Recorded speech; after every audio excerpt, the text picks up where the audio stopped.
ভারতীয় পানি আগ্রাসনের প্রতিবাদ ও স্বৈরাচার বিরোধী আন্দোলনে গণহত্যার বিচারের দাবিতে ঐতিহাসিক ছাত্র সমাবেশে এ পর্যায়ে প্রধান অতিথির বক্তব্য রাখছেন ঐতিহাসিক টিপাইমুখ বাদ অভিমুখে লং মার্চের নেতৃত্ব দেয়া সংগ্রামী নেতা, বৈষম্য বিরোধী ছাত্র আন্দোলনের অন্যতম অভিভাবক, এদেশের মাটি ও মানুষের নেতা, বঙ্গ অভিভাবক মুফতি সৈয়দ মোহাম্মদ রেজাউল করিম পীর সাহেব চরমনাই। বক্তব্য রাখছেন মুফতি সৈয়দ মোহাম্মদ রেজাউল করিম পীর সাহেব চরমনাই।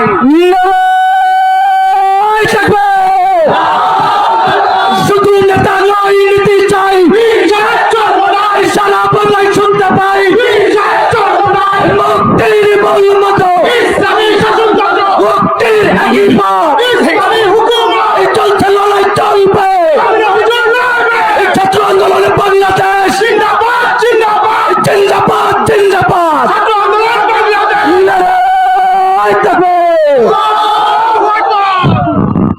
আলহামদুলিল্লাহি ওয়া কাফা ওয়া সালামুন আলা ইবাদিহিল্লাযিনা ইসতাফা, আম্মা বা'দ। আউযু বিল্লাহি মিনাশ শাইতানির রাজীম। বিসমিল্লাহির রহমানির রহিম। যাহারাল ফাসাদু ফিল বাররি ওয়াল বাহরি বিমা কাসাবাত আইদিন নাস। সাদাকাল্লাহুল আলিয়্যুল আযীম। সবাই দুরূদ শরীফ পড়ি। আল্লাহুম্মা সাল্লি আলা সাইয়্যিদিনা ওয়া শাফিঈনা ওয়া হাবিবিনা ওয়া মাওলানা মুহাম্মদ সাল্লাল্লাহু আলাইহি ওয়া আলা আলিহি ওয়া আসহাবিহি ওয়া বারাক ওয়া সাল্লাম। শুকরিয়া আদায় করছি মহান রব্বুল আলামিনের দরবারে।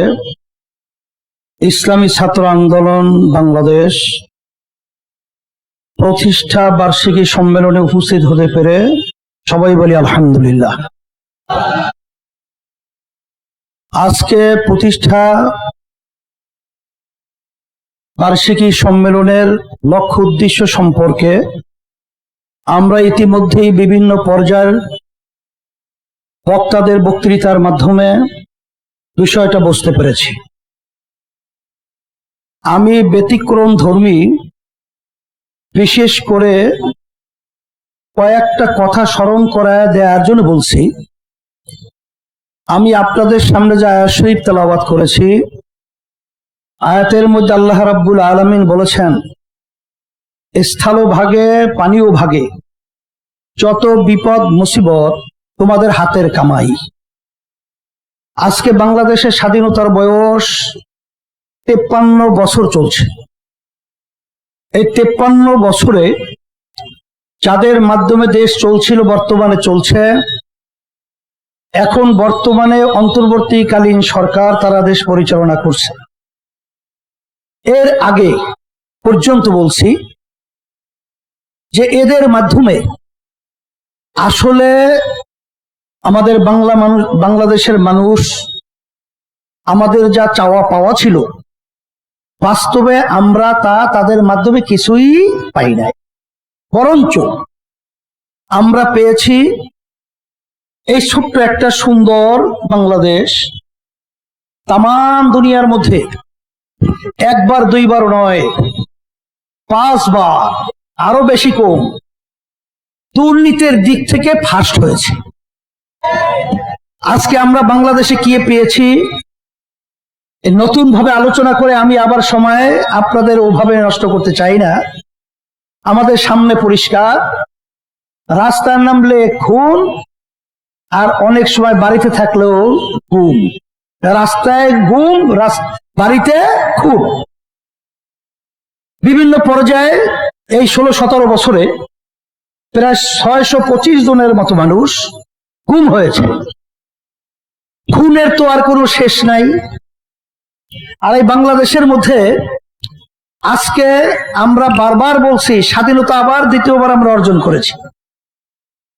এখন অনেকে প্রশ্ন করতে পারেন যে আমরা তো 53 বছর আগে দেশ স্বাধীন করেছিলাম, আবার নতুন ভাবে স্বাধীনতা কি? আসলে বাস্তবতা হলো এই যে আসলে আমরা স্বাধীন দেশে বসবাস করেছি ঠিক, কিন্তু আমরা বাংলাদেশের মানুষ স্বাধীন ছিলাম না। এখন আল্লাহর খাস মেহেরবানি, এখন আমরা স্বাধীনতা দেশে বাস করছি, স্বাধীনভাবে কথা বলতে পারছি। এখন আমার কথা হলো এতটুকুই যে 53 বছর স্বাধীনতার বয়স হয়ে গেল, আর বিপদ আপদ মুসিবত আমাদের হাতের কামাই। আমরা যেন সামনে আবার আমাদের ভুল সিদ্ধান্তের মাধ্যমে আমরা যেন আবার এই সুন্দর দেশটাকে আবার এরকম পরাধীনতা এবং খুনি এবং চাঁদাবাজ সন্ত্রাসীদের হাতে আবার যেন আমাদের দেশটাকে তুলে না দেই, এই কথা স্মরণ করে দেওয়ার জন্যই মূলত আমি প্রথমে আপনাদের সামনে কথাগুলো বলছি। আর সাথে সাথে আমি ছাত্র আন্দোলনকে বলবো যে আলহামদুলিল্লাহ, শুকরিয়া আদায় করছি যে তোমাদের কার্যক্রম যখন এই দেশ তৃতীয়বার 5ই আগস্ট স্বাধীন হলো, তখন বিভিন্ন রাজনৈতিক দলের সহযোগী সংগঠন ছাত্ররা বিভিন্ন পর্যায়ে আমরা দেখেছি, তখন তাদের নিজের স্বার্থের জন্য তারা বিভিন্ন দেশকে সুন্দর পরিচালনা এবং শত শত হাজার মানুষ, অনেক মায়ের কোল খালি হলো, অনেক সন্তান বাপ হারা হলো, সন্তান হারা। মা যখন বলতেছিল কয়েকদিন পর্যন্ত আমার সন্তান আমাকে মা বলে ডাকছে না, সেই কথা ভুলে গিয়ে ওই স্বার্থান্বেষী মহল এই বাংলাদেশের বিভিন্ন পয়েন্টে চাঁদাবাজি, সন্ত্রাসী, জায়গা দখল, বিভিন্ন পর্যায়ে অশান্তি করে তুলে বাংলাদেশকে অস্থিতিশীল করার চেষ্টা করেছে।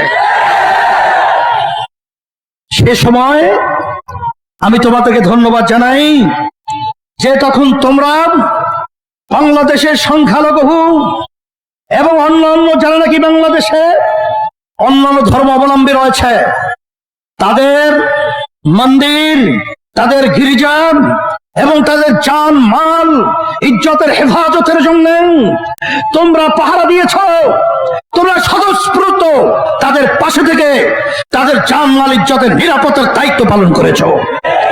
শুধু তাই না, আমরা দেখেছি যখন বাংলাদেশ বিভিন্ন পর্যায়ে যখন প্রশাসন তাদের দায়িত্ব থেকে অনেকটা দেশ বিভিন্ন বিশৃঙ্খলায় সময় পার করছিল, তখন তোমরা রাস্তায় নেমে তখন তোমরা মানুষের যানজট নিরসনের জন্য তোমরা সেখানে ট্রাফিকের ভূমিকা পালন করেছো। আমরা দেখেছি যখন করে আহত ছেলেরা কাতরাচ্ছে রাস্তায়, তখন তোমরা ন্যায্য দাবি আদায়ের লক্ষ্যে যখন তোমরা স্বতঃস্ফূর্ত ভূমিকা পালন করেছিলে, তখন বাংলাদেশের সব শ্রেণীর মানুষ, এমনকি আপনারা দেখেছেন ইসলামী আন্দোলন বাংলাদেশ সর্বপ্রথম রাজনৈতিক ব্যানারে অন্য কোন রাজনৈতিক দল তখন এই ছাত্রদের ন্যায্য দাবি আদায়ের লক্ষ্যে কেউ রাজপথে আসতে পারে নাই। তখন ইসলামী আন্দোলন বাংলাদেশ তার সমস্ত সহযোগী সংগঠন আমাদের জানমাল কুরবান করে ন্যায্য অধিকার বাস্তবায়নের পথে জানের ঝুঁকি নিয়ে তাদের পাশে দাঁড়িয়েছিল।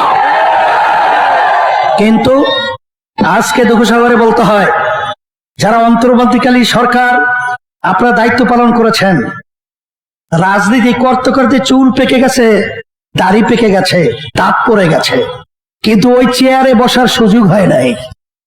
কিন্তু আজকে আল্লাহ আপনাদেরকে ওই চেয়ারে বসিয়েছেন। এ ত্যাগ শুধু আপনাদের নয়, এই ত্যাগ বাংলাদেশের প্রতিটা বাংলাদেশের জনগণের ত্যাগ রয়েছে।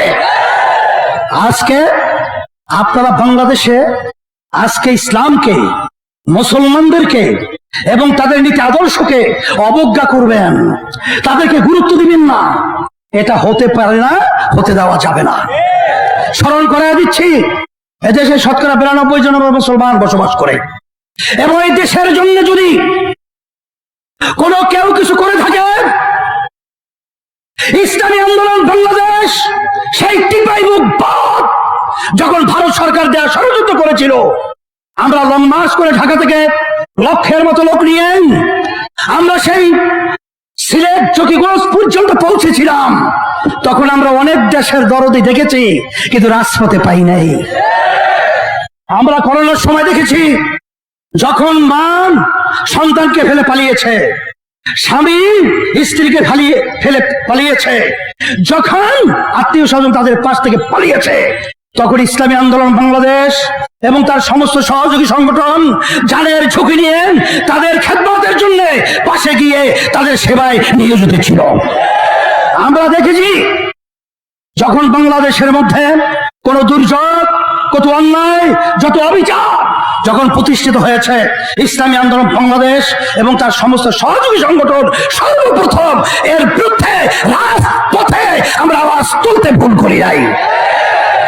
আপনারা ইসলামকে মূল্যায়ন করবেন না, গুরুত্ব দিবেন না, এটা হতে পারে না। আর শান্তি যদি আমরা চাই, একমাত্র ইসলামই হলো শান্তির প্রতীক। তার বাস্তবতা কথা আমি লম্বা করব না।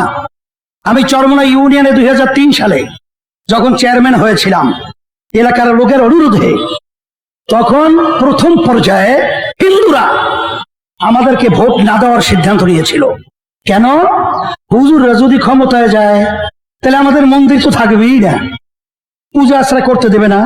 কারণ একটা প্রবাদ বাক্য আছে না, চুন খেলে চুন খাওয়ার পরে বুক পুড়ে যায়, তদি দেখলেও ভয় পায়। এইভাবে ইসলামকে তাম দুনিয়ার মধ্যে মিথ্যা অপবাদের মাধ্যমে আজকে চুন খায়া বুক পুড়ে, এখন দদি দেখলো ভয় পায়। ইসলাম হলো একটা দদি সম্মূল্য। এই ইসলাম খেলে শরীর আরো ভালো হয়। দদি খাইলে কি খারাপ হয়? সেই দদি খাওয়ার পর আর শরীর সতেজ হয়, ভালো হয়। আসলে ওই নির্বাচনে আমাকে তখন হিন্দুরা ভোট দেয় নাই। আমি তো আলহামদুলিল্লাহ চেয়ারম্যান হয়ে গেছি 2003 সাল। চেয়ারম্যান হওয়ার পরে এখন আপনারা চরমোনাইয়ের খবর নিয়ে দেখেন, সমস্ত হিন্দুরা তল টল বুঝে টুঝে না, একেবারে নির্দ্বিধায় থাকে থাকে ইসলামী আন্দোলনের প্রার্থীর পক্ষে তারা আজকে ভোট দেওয়ার জন্য উম্মতের মতো পাগল হয়ে কাজ করছে। আপনারা লক্ষ্য করেছেন, এই শাহবাগী যখন হিন্দুরা অবস্থান নিয়েছিল, সাংবাদিকদের সামনে হিন্দুরা বলেছিল যে আমাদের মন্দির, আমাদের জানমাল নিরাপত্তার দায়িত্বের জন্য ইসলামী আন্দোলন বাংলাদেশ আগিয়ে আসছিল।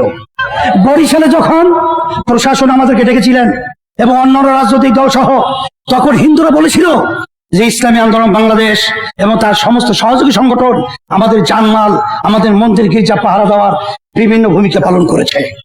এই জন্য আমি সকলকে তার আহ্বান জানাবো, যদি দুনিয়াতে শান্তি চান, আখেরাতে মুক্তি চান, একমাত্র তার নীতি আদর্শ গ্যারান্টি শান্তি ইসলাম।